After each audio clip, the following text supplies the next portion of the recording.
Hallo maats, baie welkom by dag 4 van ons veldtog, wanneer iets nie reg voel nie. Soms voel jou maag ongemaklik of jy is bang sonder rede. Daardie gevoel is nie verniet nie. Dit is jou ingeboude waarskuwingsstelsel. En dit beteken, jy moet luister. Vandag se Bybelversie kom uit Jesaja 41 vers 10 en dit sê: Moenie bang wees nie, ek is by jou. Moenie bekommerd wees nie, ek is jou God. Ek versterk jou, ek help jou, ek hou jou vas met my eie hand, red ek jou.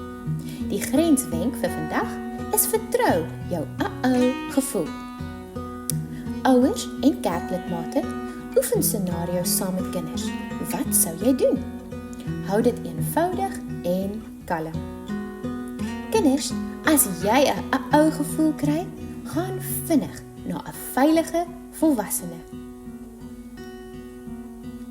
Hierdie episode is aan jou gebring deur die Adventiste Kinderbediening Departement van die Noordelike Konferensie.